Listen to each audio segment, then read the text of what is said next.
Hey everyone, I'm Dan from JazzComposersPresent.com, an online space where composers, musicians, and listeners come together to celebrate the music we love. I'm joined today by Christopher Zuar, composer, conductor, leader of the Christopher Zuar Orchestra, winner of the 24th Annual Sammy Nestico Award and commissioned by the Airmen of Note, and the 7th Annual Commissioning Prize from the ASCAP Foundation and Symphonic Jazz Orchestra. Christopher is here to show us a melodic approach to writing backgrounds. Thank you, Dan. Today I'll be discussing one of several approaches to writing behind a soloist.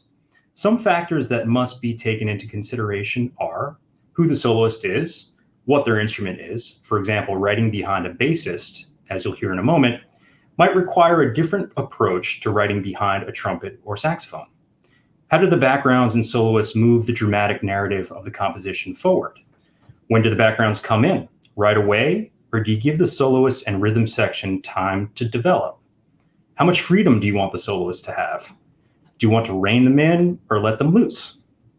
While we don't have time to fully explore all of these questions, I do want to focus on how utilizing melodic and rhythmic elements from a composition can create more cohesive backgrounds.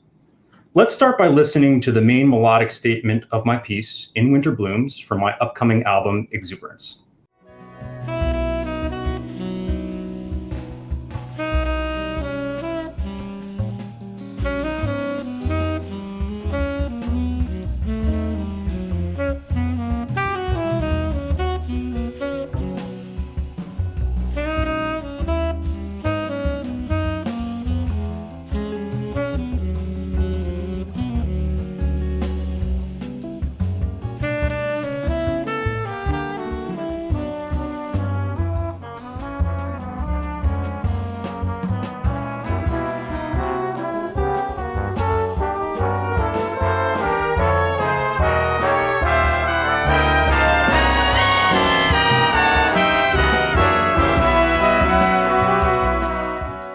What are some defining characteristics of this melody?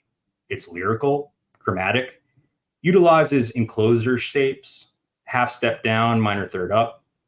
The use of ascending and descending sixths and octaves create a sense of yearning. There's an overall floating or rhythmic quality to this melody.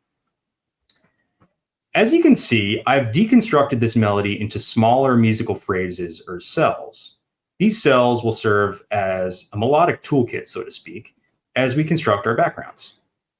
Now let's listen to the bass solo, the first solo section of the piece.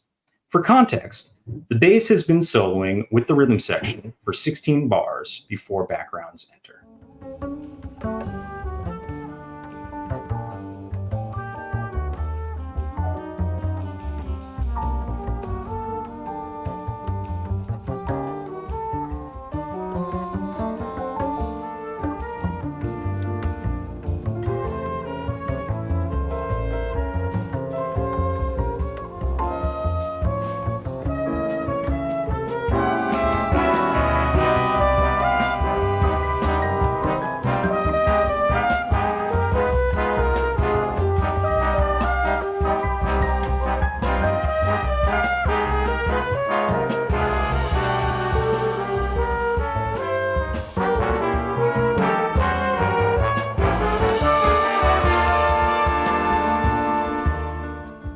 Can you hear how these backgrounds relate to the main melody?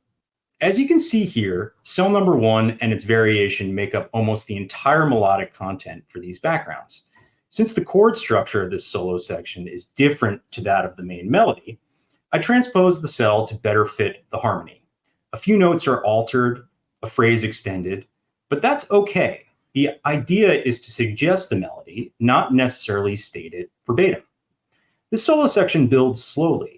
The first 16 bars consist of 4-bar melodic threads played by the clarinet and muted trumpet, with an echoing 4-bar phrase by the alto flute and other muted trumpet.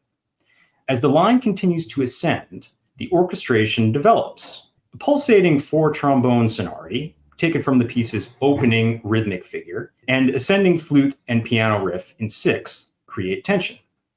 The ensemble overtakes the bass soloist, leading to the section's peak. If executed properly, this technique can help to create compositional unity and cohesion.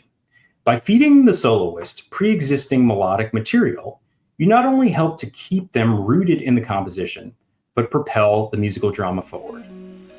Thanks for watching today's mini lesson. Be sure to like, share, and subscribe. Drop any questions, comments, or suggestions for future videos down below. To watch our full-length events and participate in live Q&As with our presenting artists, head to jazzcomposerspresent.com. Thanks, and we'll see you next time.